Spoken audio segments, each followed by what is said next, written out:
Hello दोस्तों, कैसे हैं आप लोग। आशा है कि आप लोग बिहार एसएससी की तैयारी में लगे होंगे और एक डेली सेट का प्रैक्टिस कर रहे होंगे। आप लोग का एग्ज़ाम फरवरी लास्ट या मार्च में हर एक हाल में हो जाएगा, इसलिए आप लोग जरूर एक टेस्ट सीरीज जरूर मारिए। और आप कम पढ़िए लेकिन एक टेस्ट सीरीज जरूर मारिए। किसी भी एग्जाम का ये मूल मंत्र है कि आप उसका टेस्ट सीरीज मारिएगा तो उसका क्या होगा, इससे आपको मालूम चलेगा आपका स्कोर कितना रहा और आपका इससे प्रिपरेशन क्या होगा, बहुत जल्दी कंप्लीट हो जाएगा। आज हम लोग टेस्ट सीरीज 23 का डिस्कशन करने वाले हैं। इससे पहले हमारे चैनल पे 22 टेट सीरीज तक का डिस्कशन कराया जा चुका है। जो नहीं दे जाके देखें वीडियो को देखिए और चैनल को सब्सक्राइब करिए, वीडियो को लाइक करिए और दोस्तों के बीच में शेयर करिए। आप लोग जितना ज़्यादा लाइक सब्सक्राइब और शेयर करिएगा उतना ज़्यादा वीडियो बनाएंगे।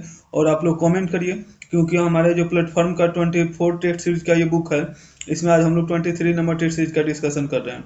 तो ये और एक टेट सीरीज के बाद ये बुक क्या होगा, समाप्त हो जाएगा। तो आप लोग को दूसरे किस बुक से टेट सीरीज चाहिए उसका आप लोग कमेंट करें। और इसका सेकंड वॉल्यूम भी ये टेट सीरीज समाप्त होने के बाद प्लेटफॉर्म के बुक से सेकंड वॉल्यूम का भी डिस्कशन कराया जाएगा। चलिए आज हम लोग टेट सीरीज, इसलिए आप लोग चैनल को दबा के लाइक करिए, सब्सक्राइब करिए और दोस्तों के बीच में शेयर करिए, क्योंकि हमारे द्वारा किसी भी प्रकार का आप लोग को एग्जाम से संबंधित हर एक प्रयास किया जा रहा है। इसका टेट सीरीज अब वॉल्यूम 2 को, ये टेट सीरीज समाप्त होने के बाद वॉल्यूम 2 का डिस्कशन होगा। अगर आप लोग चाहते हैं किसी दूसरे बुक से कराने के लिए तो उसका भी आप लोग कमेंट करिए, उस बुक का भी कराया जाएगा। चलिए आज हम लोग टेट सीरीज 23 का क्वेश्चन नंबर 1 का डिस्कशन करते हैं। निम्नलिखित में से किस संविधान संशोधन अधिनियम ने सहकारी समितियों को संवैधानिक दर्जा तथा संरक्षण प्रदान किया था। तो कौन सा दिया था, तो 97वां संविधान संशोधन।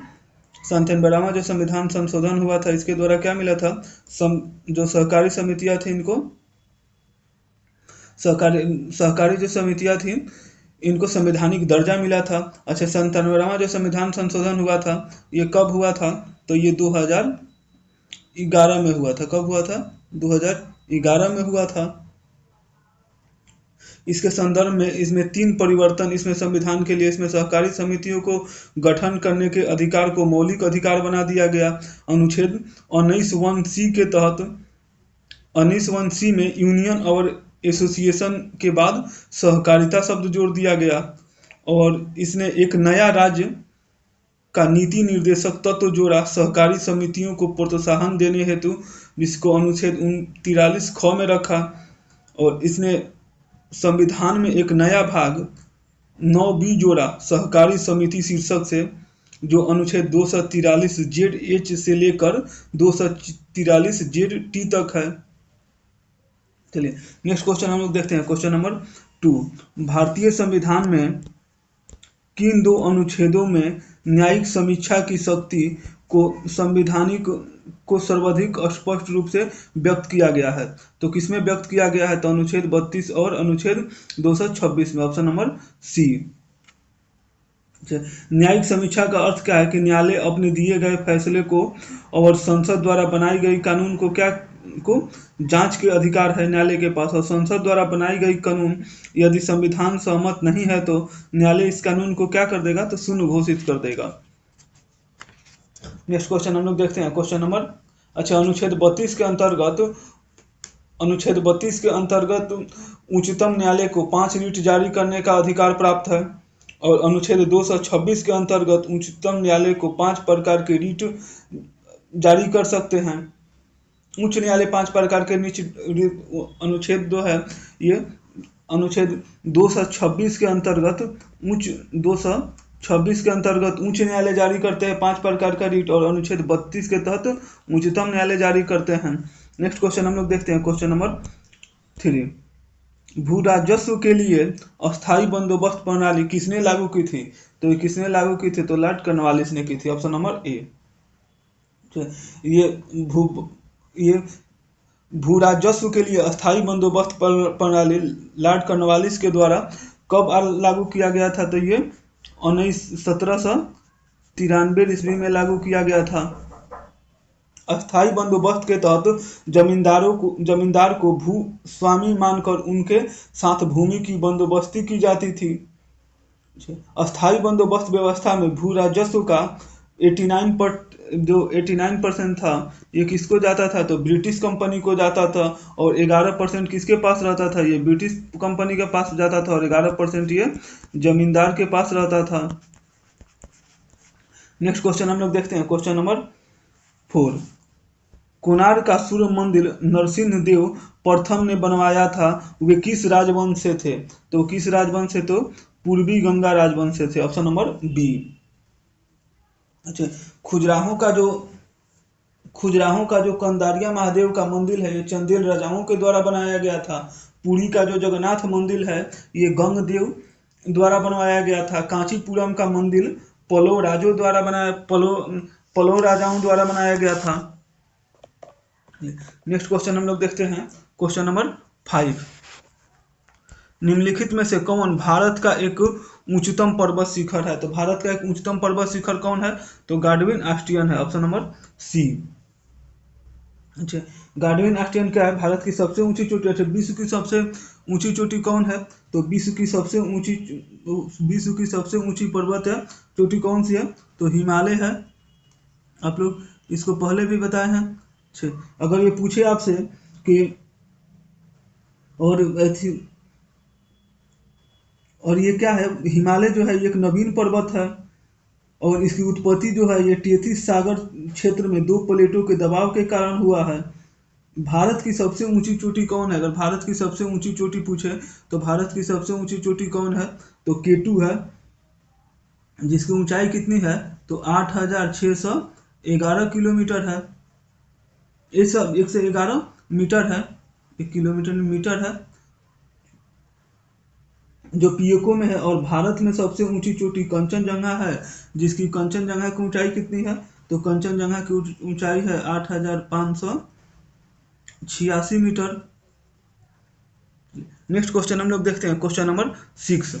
निम्नलिखित युग्मों में से कौन सा एक सुमलित है, तो कौन सा इसमें एक सुमलित है, तो ये दिया हुआ है, ये देश दिया हुआ है और उसका मुद्रा दिया हुआ है। तो म्यांमार की मुद्रा क्या है, तो म्यांमार की मुद्रा इसमें क्यात दिया, बहुत दिया हुआ है, लेकिन ये क्या है, म्यांमार की मुद्रा है क्यात है, ये गलत है, ऑप्शन नंबर ए। थाईलैंड की मुद्रा क्या है, तो बहुत है, ये भी गलत, ये क्या दिया है ये भी गलत है। अच्छा, कंबोडिया की मुद्रा क्या है, तो रियल है, ई सही दिया हुआ है। तो ये इसमें पूछा कौन सुमलित है, तो सी सही हो जाएगा।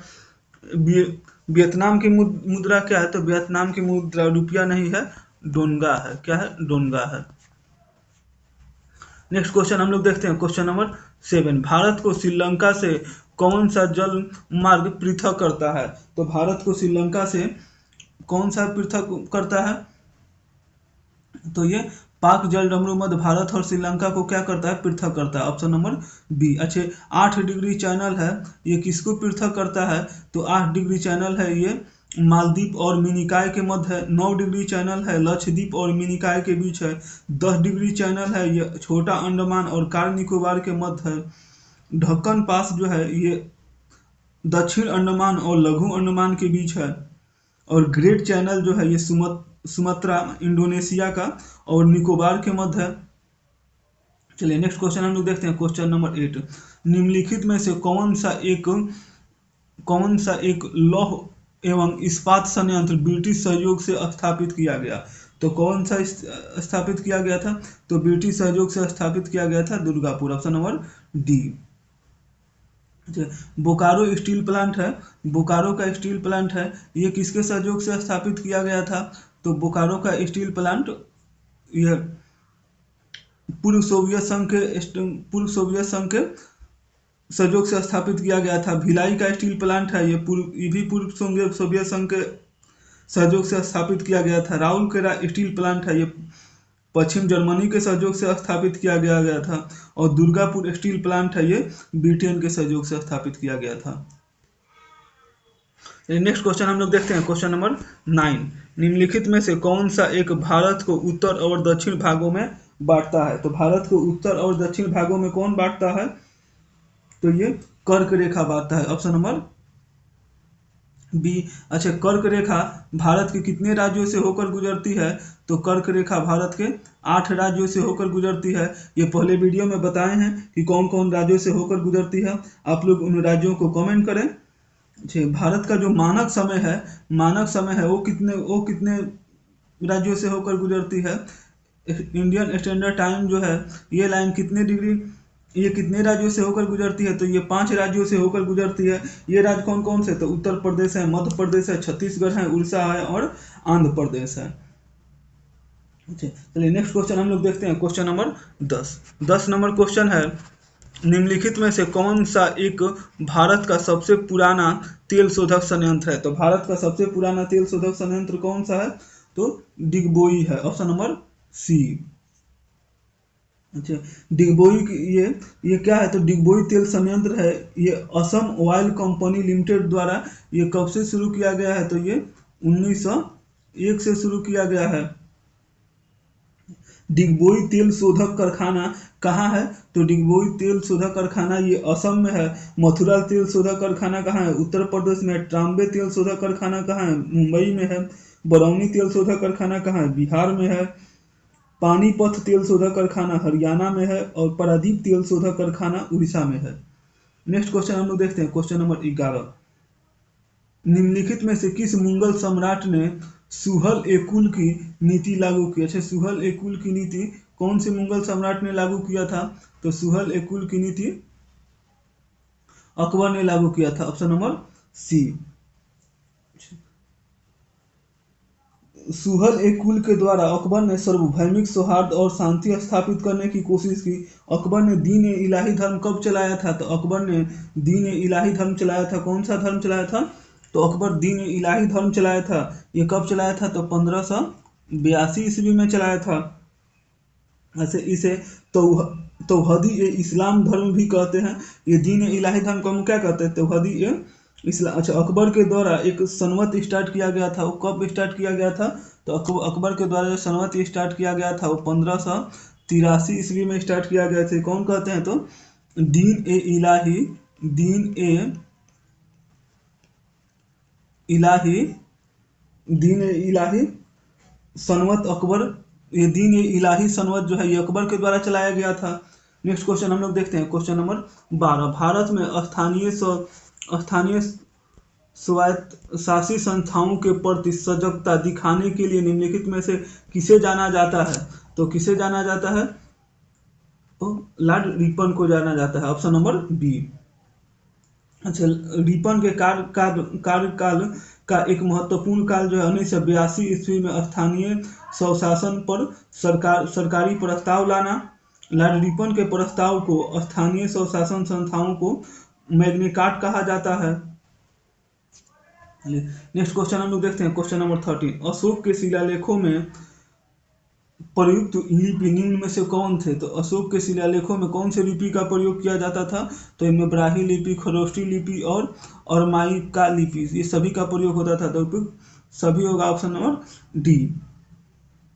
अच्छा, अशोक के जो लिपि को सर्वप्रथम कब पढ़ा गया था? तो इसके जो लिपि को सर्वप्रथम 1837 में जेम्स प्रिंस ने द्विभाषाई आधार पर पढ़ने में सफलता अर्जित की थी।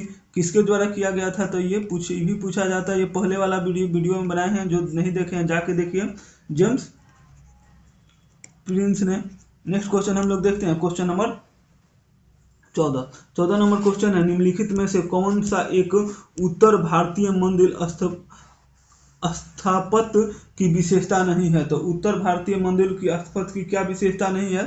तो गोपुरम क्या है? उत्तर भारतीय की विशेषता नहीं, ऑप्शन नंबर सी आएगा। गर्भगृह शिखर और प्रदक्षिणा उत्तर भारतीय मंदिर स्थापत्य की क्या है? विशेषता है।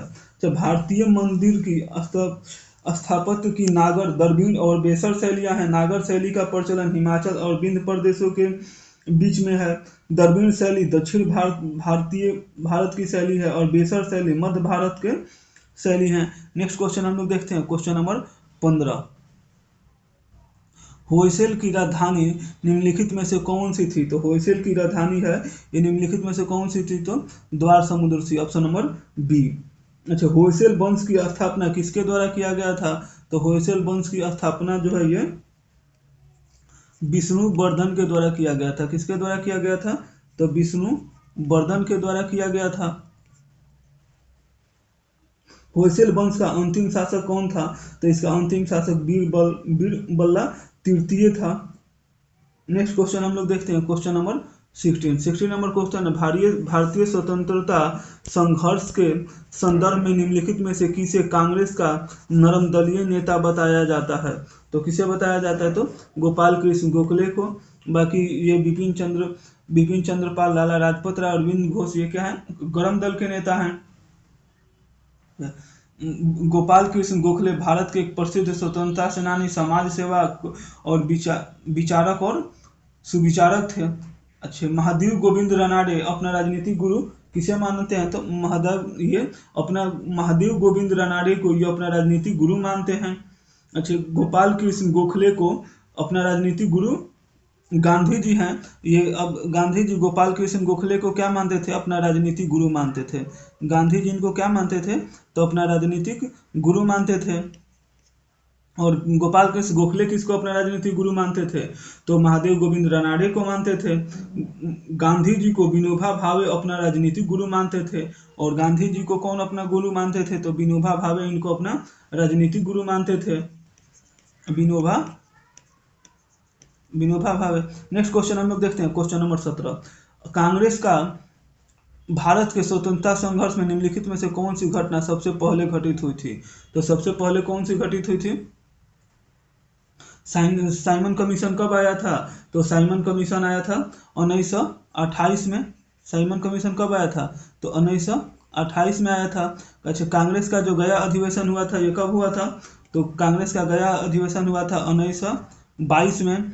कांग्रेस का त्रिपुरा अधिवेशन कब हुआ था? तो कांग्रेस का त्रिपुरा अधिवेशन हुआ था 1939 में। और गांधी इरविन समझौता कब हुआ था? तो गांधी इरविन समझौता हुआ था 1931 में। तो इसमें सबसे पहले कौन सी घटना घटी थी? तो कांग्रेस का गया अधिवेशन। तो कौन सा हो जाएगा? Option number B. अच्छा, भारतीय राष्ट्रीय कांग्रेस का जो 38वां अधिवेशन बिहार के गया में हुआ था 1922 में, जिसकी अध्यक्षता किसके द्वारा की गई थी? तो दीनबंधु चित्तरंजन दास के द्वारा की गई थी।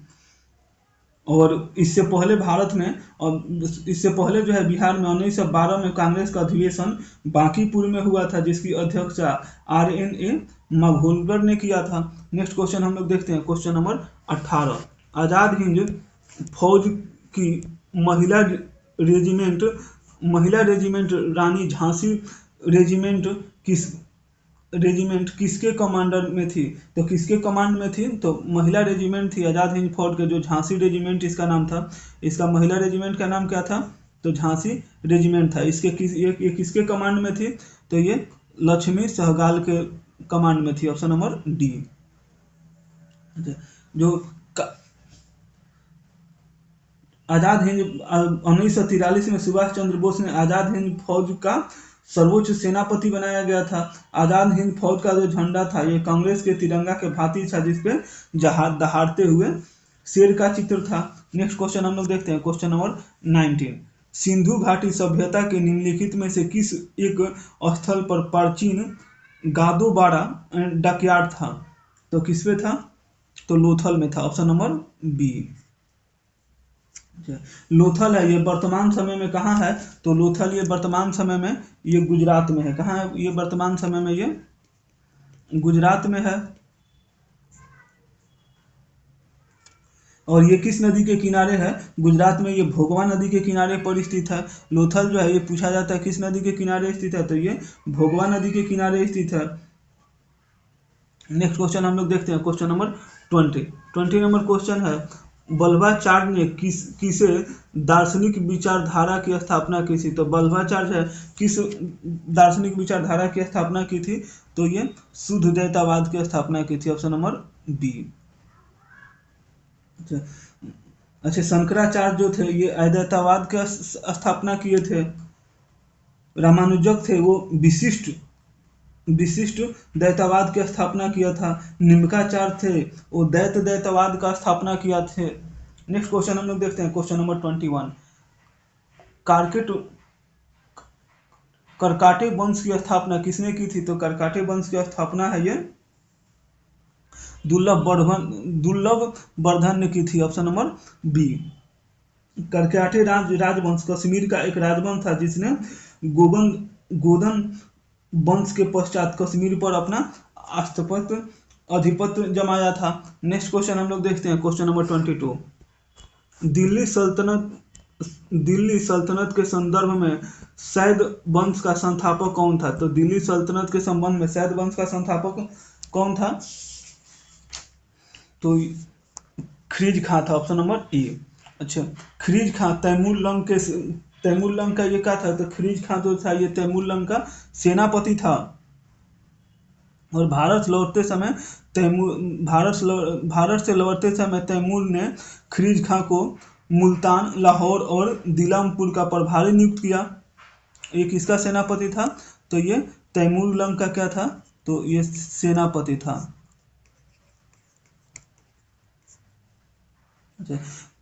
सैयद वंश का अंतिम मुस्लिम शासक अलाउद्दीन आलम शाह था।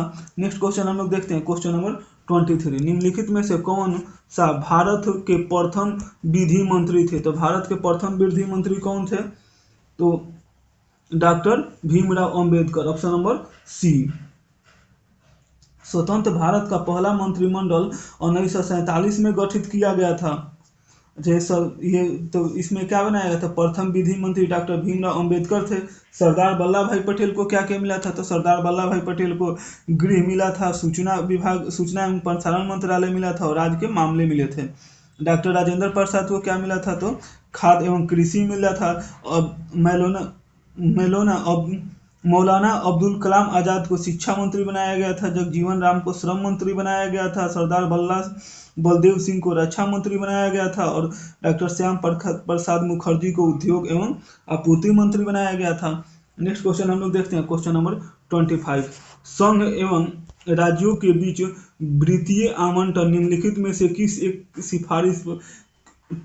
एक सिफारिश के आधार पर होता है? तो किसके सिफारिश के आधार पर वित्तीय आवंटन होता है? तो ये वित्त आयोग के सिफारिश पर होता है, ऑप्शन नंबर डी। अच्छा, संघ और राज्यों के बीच जो वित्तीय आवंटन है वित्त आयोग की सिफारिश के आधार पर होता है। और ये भारतीय संविधान के अनुच्छेद, ये कौन सा अनुच्छेद में दिया गया है?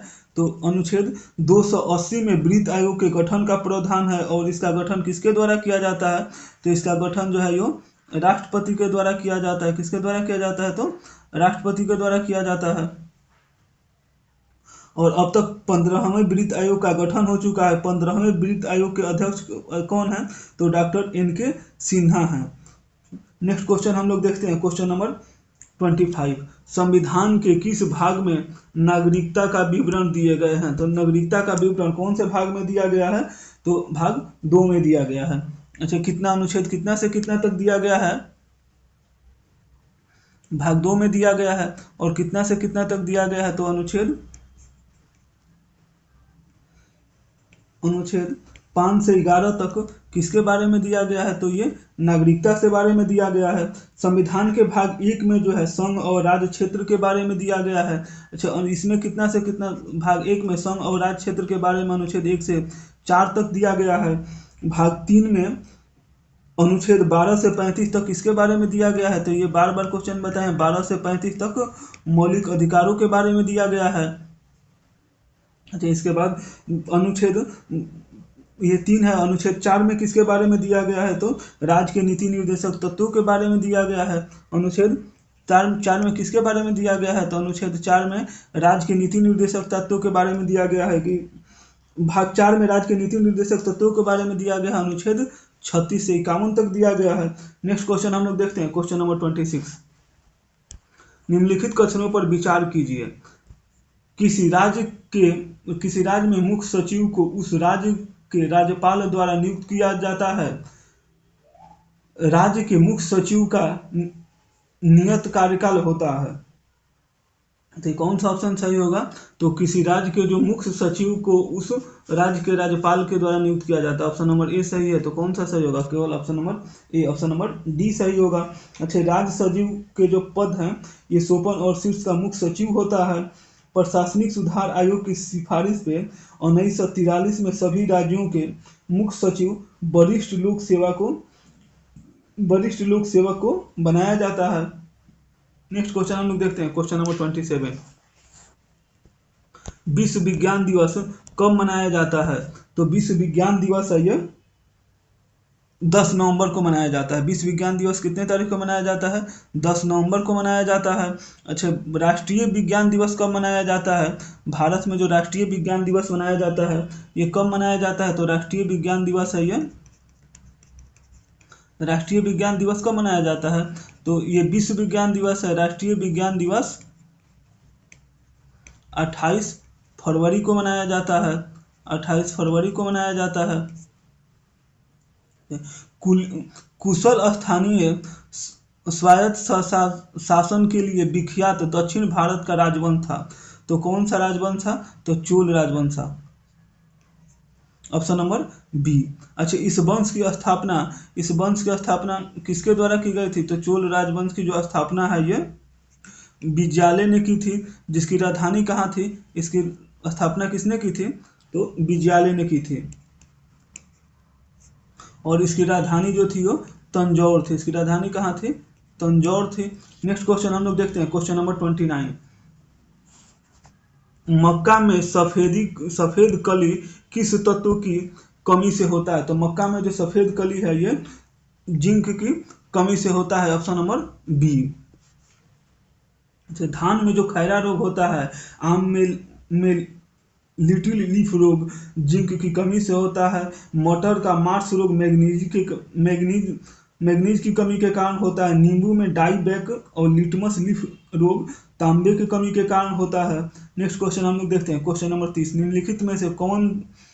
निम्नलिखित कार्यों में से कौन सा कार्य स्थानीय स्वशासन से संबंधित नहीं है? तो स्थानीय स्वशासन से कौन सा संबंधित है?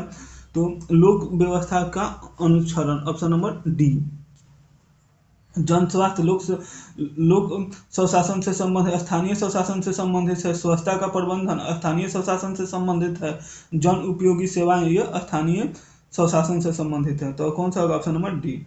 अच्छा, लोक व्यवस्था का जो अनुसरण है ये राज्य सरकार किससे संबंधित है?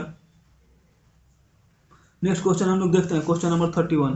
काली मिट्टी भारत के किस प्रदेश में मिलती है? तो काली मिट्टी है ये भारत के महाराष्ट्र, गुजरात, मध्य प्रदेश ये सभी में मिलती है। तो कौन सा होगा? Option number D. इसका कौन सा होगा? ऑप्शन नंबर डी होगा। अच्छा, काली मिट्टी को हम लोग कल ही बताए थे कि काली मिट्टी का दूसरा नाम क्या है? तो काली मिट्टी का दूसरा नाम रेंगून मिट्टी है। दूसरा नाम इसका क्या है? ये कल के ही सेट में जो बताए थे उसमें आया था। काली मिट्टी का दूसरा नाम क्या है? तो रेंगूर है, रेंगूर मृदा कहते हैं, रेगुर मृदा है। इस यह मिट्टी पे जो काली मिट्टी में किसके लिए ये अच्छा है? तो काली मिट्टी जो है ये कपास की खेती के लिए क्या है? तो ये कपास की खेती के लिए क्या है? तो अच्छा माना जाता है, और यही कारण है कि कपासी मृदा भी इसे कहा जाता है। और इसका जो निर्माण है ये विशाल चट्टानों से हुआ है। नेक्स्ट क्वेश्चन हम लोग देखते हैं, क्वेश्चन नंबर 32। पहला परमाणु बम गिराया गया था। तो पहला परमाणु बम कहाँ गिराया गया था? तो हिरोशिमा में गिराया गया था। हिरोशिमा पे गिराया गया था। कब गिराया गया था? तो 6 अगस्त 1945 को गिराया गया था। 6 अगस्त 1945 को जापान के हिरोशिमा नामक शहर पे गिराया गया था। एवं 9 अगस्त 1945 को नागासाकी पे गिराया गया था। नागासाकी पे कब गिराया गया था? तो 9 अगस्त 1945 को। परमाणु का नाभिकीय जो विखंडन है, नाभिकीय विखंडन के सिद्धांत पे कार्य करता है। परमाणु बम नाभिकीय विखंडन के सिद्धांत पे काम करता है। परमाणु संरचना का सिद्धांत जॉन डाल्टन ने दिया था, और परमाणु विखंडन का सिद्धांत ओस्टन ने दिया था। नेक्स्ट क्वेश्चन हम लोग देखते हैं, क्वेश्चन नंबर 33। भारत गणतंत्र बना था। भारत गणतंत्र कब बना था? तो 1950 में बना था। ऑप्शन नंबर डी से 1950 में। इसका दिन क्या है? तो इसका दिन है 26 जनवरी। इसका दिन है 26 जनवरी 1950। 26 जनवरी 1950 को स्वतंत्र भारत का संविधान लागू हुआ। यही कारण है कि इस दिन हम लोग क्या मनाते हैं? तो गणतंत्र दिवस के रूप में मनाते हैं। 26 नवंबर 1949 को भारतीय संविधान को 26 नवंबर जो है ये 26 नवंबर 1949 को भारतीय संविधान को संविधान सभा द्वारा क्या किया गया था, अंगीकृत किया गया था। किसके द्वारा अंगीकृत किया गया था, तो संविधान सभा द्वारा अंगीकृत किया गया था। नेक्स्ट क्वेश्चन हम लोग देखते हैं, क्वेश्चन नंबर 34। मेगास्थनीज भारत आया था, ये डेली हर एक स्टेट में आ रहा है। मेगास्थनीज जो है ये किसके समय में भारत आया था, तो ये चंद्रगुप्त मौर्य के शासनकाल में भारत आया था। और ये किसका सेनापति था, ये किसका राजदूत था, तो मेगास्थनीज जो था ये सेल्यूकस निकेटर का राजदूत था। और इसकी पुस्तक का नाम क्या था, ये डेली, ये इसका पुस्तक का नाम इसका आ रहा है, डेली आ रहा है हर एक सेट में। आप लोग इसका कमेंट भी कर सकते हैं। इसका पुस्तक का नाम क्या था, तो इंडिका था। अच्छा, ये इंडिका में किसके बारे में जानकारी दिया गया, तो ये इसमें बताया है कि भारत में दास प्रथा नहीं था और इस समय इंडिका के व्यवसाय के आधार पर भारतीय समाज को 7 वर्गों में बांटा गया था। और इसमें मौर्य काल से संबंधित जानकारी मिलती है। इंडिका में किसकी जानकारी मिलती है, तो इसमें मौर्य काल से संबंधित जानकारी मिलती है। नेक्स्ट क्वेश्चन हम लोग देखते हैं, क्वेश्चन नंबर 36। कालीबंगा स्थित है, कालीबंगा कहाँ स्थित है, तो राजस्थान में स्थित है, ऑप्शन नंबर सी। ये किस नदी के किनारे स्थित है, तो कालीबंगा है ये सरजू नदी के किनारे स्थित है ये, या घाघरा नदी के किनारे स्थित है, घाघर नदी या सरजू नदी। अच्छा, धौलावीर तथा लोथल जो है ये गुजरात में स्थित है। रोपड़ जो है ये सतलज नदी के किनारे पर पंजाब के रोपड़ जिले में स्थित है। कालीबंगम में जोता हुआ खेत का प्रमाण मिलता है। नेक्स्ट क्वेश्चन हम लोग देखते हैं, क्वेश्चन नंबर 37। दक्षिण भारत की सर्वाधिक प्राचीन एवं समृद्ध भाषा है, तो दक्षिण भारत की सबसे प्राचीन और समृद्ध भाषा कौन सी है, तो तमिल है, option number A. Telugu Andhra Pradesh की भाषा है। कृष्णदेवराय के दरबार में तेलुगु साहित्य के 8 कवि रहते थे जिनसे अष्ट दिग्गज कहा जाता था। नेक्स्ट क्वेश्चन हम लोग देखते हैं, क्वेश्चन नंबर 38। कपास की खेती के लिए सर्वोत्तम मिट्टी कौन सी है, तो कपास की खेती के लिए अभी बताया से सर्वोत्तम मिट्टी कौन सी है, तो काली मिट्टी है। कौन सा होगा, ऑप्शन नंबर ए। अच्छा, काली मिट्टी का ही दूसरा नाम क्या था, रेगुर मिट्टी था। और काली मिट्टी और इसका जो रंग होता है ये टेटनी फेरस मैग्नेटाइट एवं जीवाश्म की उपस्थिति के कारण होता है। भारत में जो सर्वप्रमुख मिट्टी जलोढ़ मिट्टी है और जलोढ़ मिट्टी को खादर या बांगर में बांटा जाता है। नेक्स्ट क्वेश्चन हम लोग देखते हैं, क्वेश्चन नंबर 39। बृहद संहिता का रचयिता कौन है, तो बृहद संहिता के रचयिता बरहमिहार है, ऑप्शन नंबर सी। अच्छा, बृहमिहार गुप्तकालीन भारतीय गणितज्ञ और क्या थे, खगोलविद थे। और ये चंद्रगुप्त विक्रमादित्य के नवरत्नों में से क्या थे, एक थे। नेक्स्ट क्वेश्चन हम लोग देखते हैं, क्वेश्चन नंबर 40। लक्षद्वीप कहाँ स्थित है, तो लक्षद्वीप अरब सागर में स्थित है, ऑप्शन नंबर ए। हिंद महासागर का उत्तरी भाग प्रायद्वीपीय भारत द्वारा 2 भागों में अरब सागर और बंगाल की खाड़ी में बटा है। अरब सागर में ही लक्षद्वीप समूह है जिसमें कुल कितने द्वीप हैं, तो इसमें कुल 36 द्वीप हैं। और इनकी उत्पत्ति जो हुई थी कैसे हुई थी, तो प्रवाल भित्तियों के द्वारा हुई थी। और बंगाल की खाड़ी में अंडमान और निकोबार द्वीप समूह स्थित है। नेक्स्ट क्वेश्चन हम लोग देखते हैं, क्वेश्चन नंबर 41। हाल ही में भारतीय नौसेना में स्वदेशी रूप से विकसित 2 ड्राइविंग स्पोर्ट वेसल निस्तारा एवं निपुण को कहाँ लॉन्च किया गया, तो इसको आंध्र प्रदेश से लॉन्च किया गया, ऑप्शन नंबर बी। और इसका जो निर्माण है हिंदुस्तान शिपयार्ड लिमिटेड विशाखापट्टनम के द्वारा किया गया था। नेक्स्ट क्वेश्चन हम लोग देखते हैं, क्वेश्चन नंबर 42। केंद्रीय मंत्रिमंडल ने 2023 से 24 में खरीफ फसलों के लिए न्यूनतम समर्थन मूल्य की घोषणा अनुसार मूंग की कीमत प्रति क्विंटल कितना निर्धारित किया गया है, तो मूंग की कीमत जो है ये प्रति क्विंटल 8,558 घोषित किया गया है, ऑप्शन नंबर सी। अच्छा, ये एमएसपी को कृषि एवं मूल्य आयोग की सिफारिश पर फसल की बुआई से पहले आर्थिक मामलों की मंत्रिमंडल समिति द्वारा 22 फसलों के लिए घोषित किया जाता है। नेक्स्ट क्वेश्चन हम लोग देखते हैं, क्वेश्चन नंबर 43। भारत के किस पड़ोसी देश ने 4 फरवरी 2023 को अपनी 75वां स्वतंत्रता वर्षगांठ मनाया, तो ये कौन सा मनाया था? तो श्रीलंका मनाया था, ऑप्शन नंबर सी। श्रीलंका जो है ये कितने तारीख को मनाया था? तो 4 फरवरी 2023 को मनाया था। और श्रीलंका जो है ये ब्रिटिश सरकार से कब स्वतंत्र हुआ था? तो ये 4 फरवरी 1948 को हुआ था। और म्यांमार जो है ये 4 जनवरी 1948 को ब्रिटिश शासन से स्वतंत्र हुआ था। नेक्स्ट क्वेश्चन हम लोग देखते हैं, क्वेश्चन नंबर 44। पेरियार बांध पेरियार नदी पर स्थित है। इस बांध की सुरक्षा को लेकर किन दो राज्यों में विवाद है? तो केरल और तमिलनाडु में विवाद है, ऑप्शन नंबर बी। पेरियार बांध जो है ये पेरियार नदी पर स्थित है, जो केरल में है। पेरियार नदी केरल राज्य की सबसे लंबी और बड़ी नदी है। इडुक्का बांध परियोजना केरल नदी पर स्थित है। और कावेरी नदी विवाद मुख्यतः कर्नाटक और तमिलनाडु के बीच है। नेक्स्ट क्वेश्चन हम लोग देखते हैं, क्वेश्चन नंबर 45। नगर निगम की बैठक की अध्यक्षता कौन करता है? तो नगर निगम की बैठक की अध्यक्षता महापौर करता है, ऑप्शन नंबर बी। महापौर की अध्यक्षता के लिए उप महापौर होता है। नगर निगम की वैधानिक अधिकार जो है ये 74वां संविधान संशोधन 1992 के द्वारा प्रदान किया गया था। लॉर्ड रिपन को भारत में स्थानीय स्वशासन का पिता कहा जाता है। नेक्स्ट क्वेश्चन हम लोग देखते हैं, क्वेश्चन नंबर 46।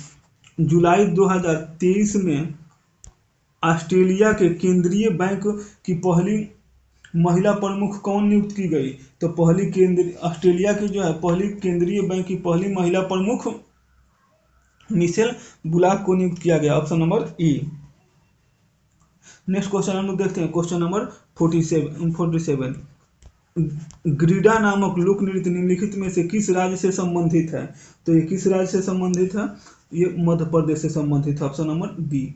अच्छा, जब क्षेत्र में रबी की फसल बुआई जाती है तब ग्रीडा जो है ये लोक नृत्य कब किया जाता है? तो ये रबी की फसल पे किया जाता है।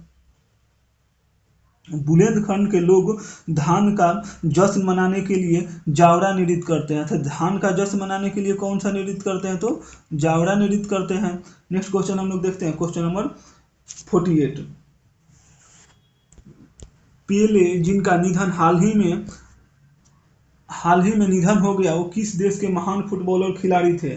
तो ये ब्राजील के महान फुटबॉलर खिलाड़ी थे, ऑप्शन नंबर बी। पेले का जो मूल नाम था ये क्या था? एडिसन आरिस्टिडो। और ब्राजील के फुटबॉल विश्व कप 3 बार 1958 में, 1962 में तथा 1970 में जिताने में इनकी प्रमुख भूमिका थी। नेक्स्ट क्वेश्चन हम लोग देखते हैं, क्वेश्चन नंबर 49। बथुकम्मा उत्सव निम्नलिखित में से किस राज्य से संबंधित है? तो बथुकम्मा उत्सव है ये तेलंगाना राज्य से संबंधित है। कौन सा होगा? ऑप्शन नंबर ए। अच्छा, इसे फूलों का उत्सव भी कहा जाता है, जो 9 दिनों तक चलता है। ये कितना दिनों तक चलता है? तो ये 9 दिनों तक चलता है। तो तेलंगाना में बोतालू महोत्सव भी मनाया जाता है। नेक्स्ट क्वेश्चन हम लोग देखते हैं, क्वेश्चन नंबर 50। हाल ही में मई 2023 में इसरो ने स्नातक एवं स्नातकोत्तर छात्रों को अंतरिक्ष विज्ञान एवं प्रौद्योगिकी संबंधी प्रारंभिक परीक्षण देने के लिए कौन सा कार्यक्रम शुरू किया था? तो ये स्टार्ट शुरू किया था, ऑप्शन नंबर ए। स्टार्ट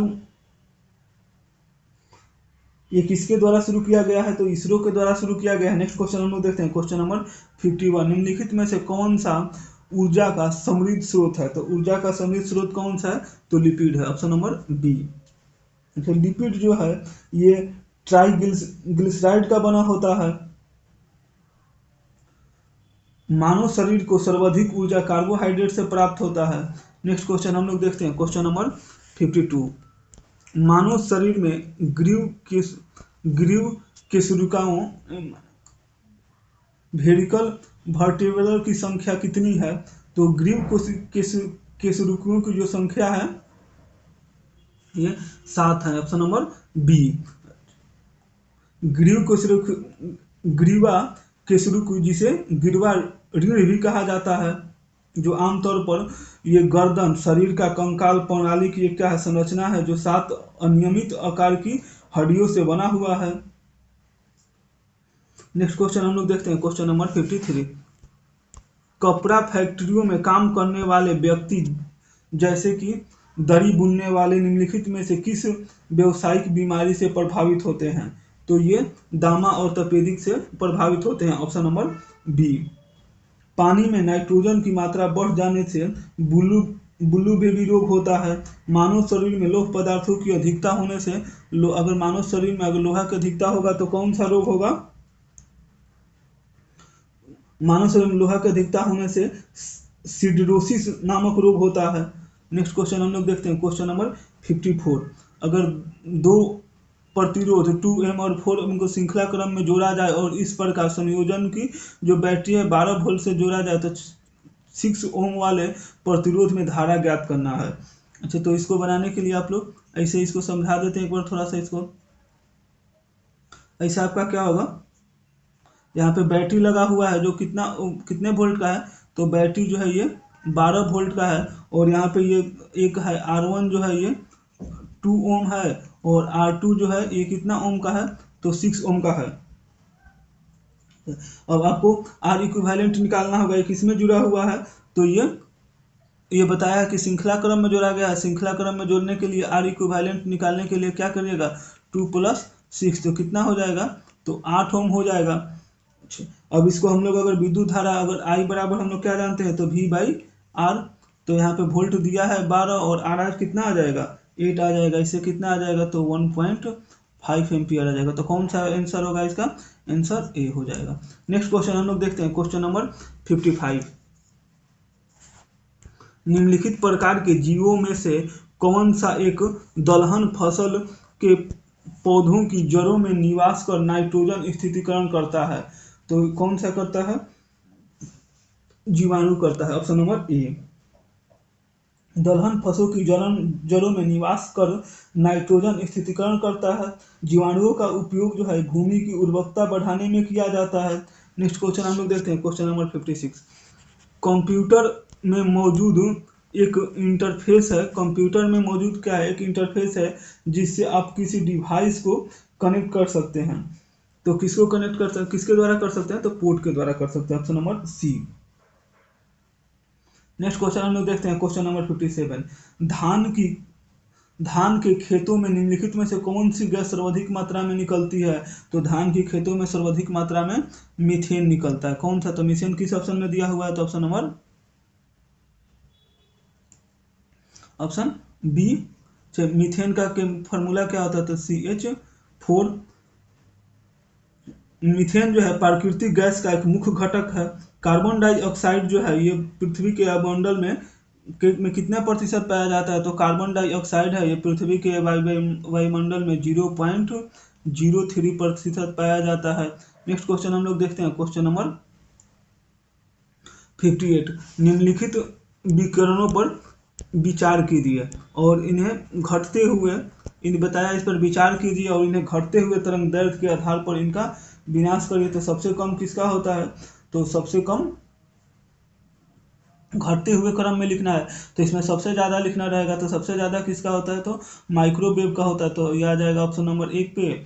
फिर इसके बाद किसका होता है, तो इंफ्रारेड का होता है, इसके बाद पराबैंगनी किरणों का होता है, इसके बाद गामा किरणों का होता है। तो कौन सा हो जाएगा, तो इसमें हो जाएगा ऑप्शन नंबर ए। अच्छा,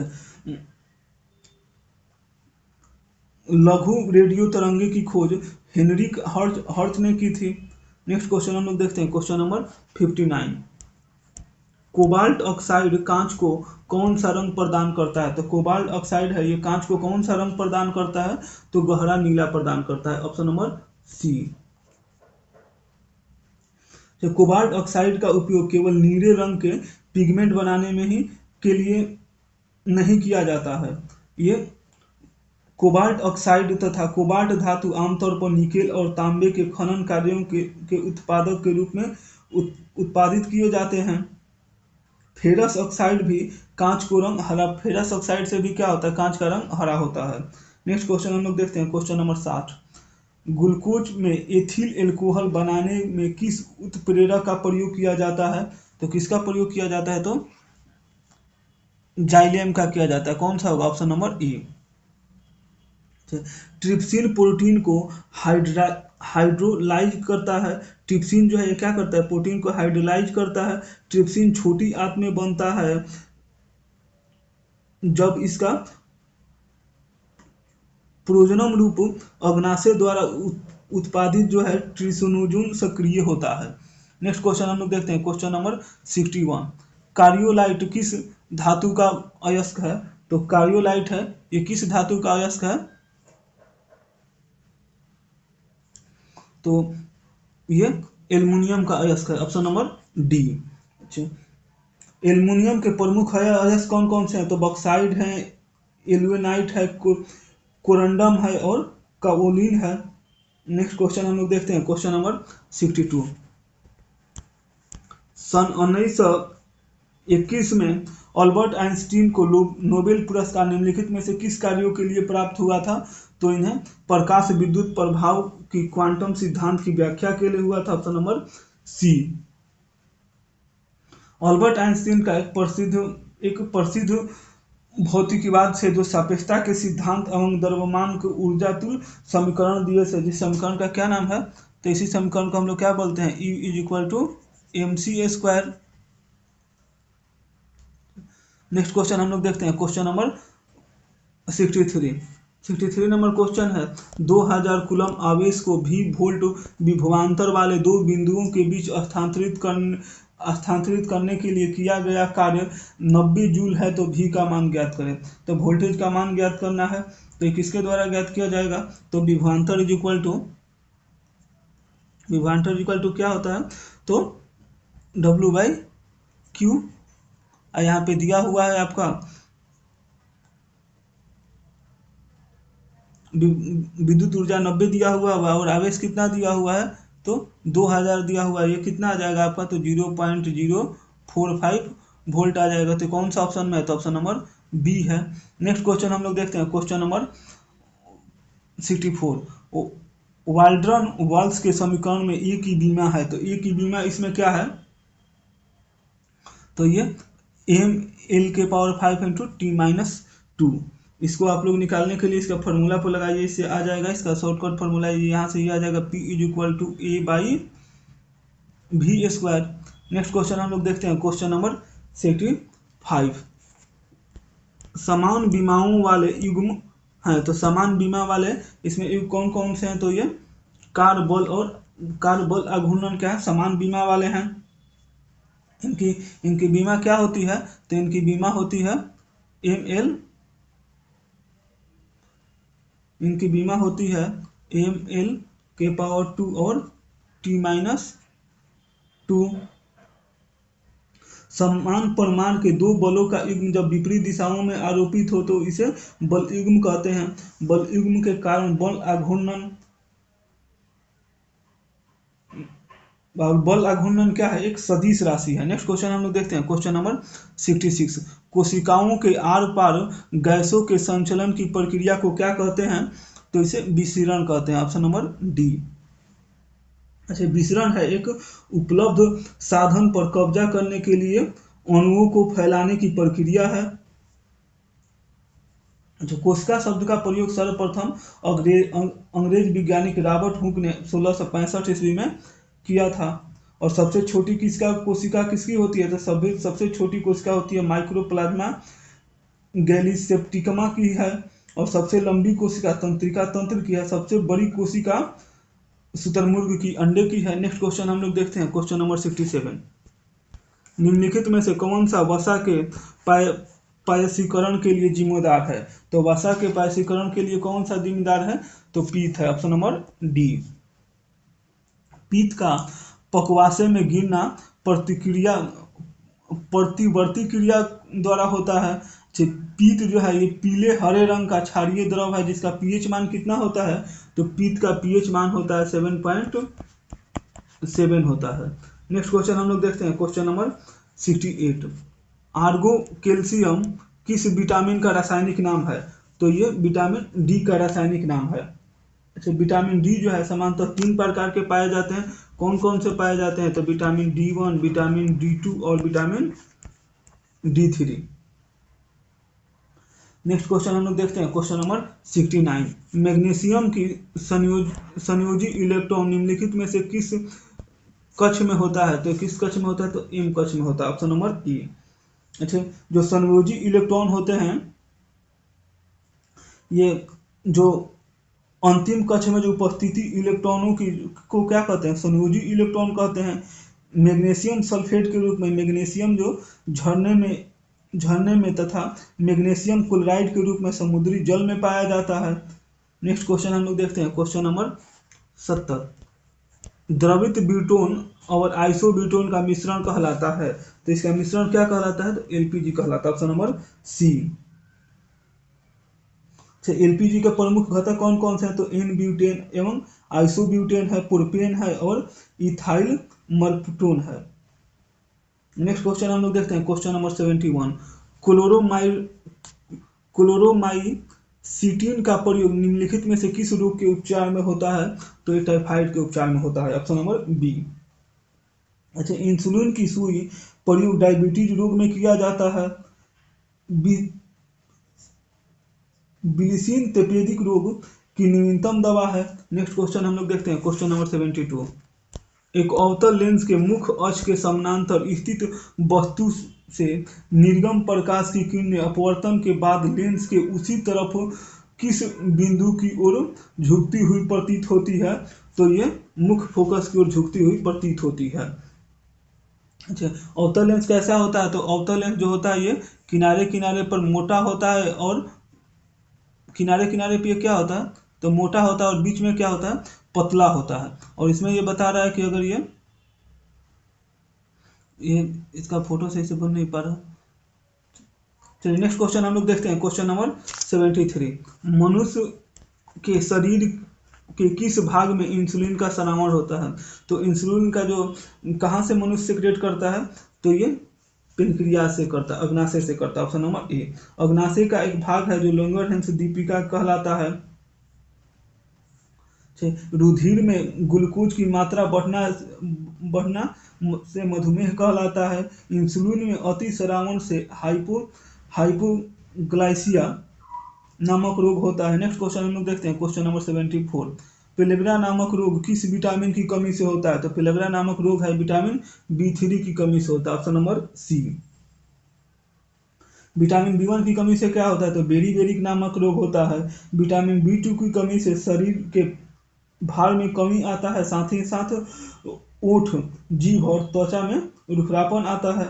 नेक्स्ट क्वेश्चन हम लोग देखते हैं, क्वेश्चन नंबर 75, और ये आज का लास्ट क्वेश्चन है। पशुओं में फूड एंड माउथ नामक रोग किसके कारण होता है? तो ये विषाणुओं के कारण होता है, ऑप्शन नंबर बी। जो विषाणु जनित उत्पादक रोग और रोगकारी जो तंबाकू का जो मैजिक रोग है, ये किसके कारण होता है? तो वायरस के कारण होता है। आलू का जो मैजिक रोग है, ये पोटैटो वायरस के कारण होता है। चलिए 75 क्वेश्चन का श्रृंखला यहीं पे समाप्त होता है। वीडियो अच्छा लगे तो लाइक करिए, चैनल को सब्सक्राइब करिए और दोस्तों के बीच में शेयर करिए।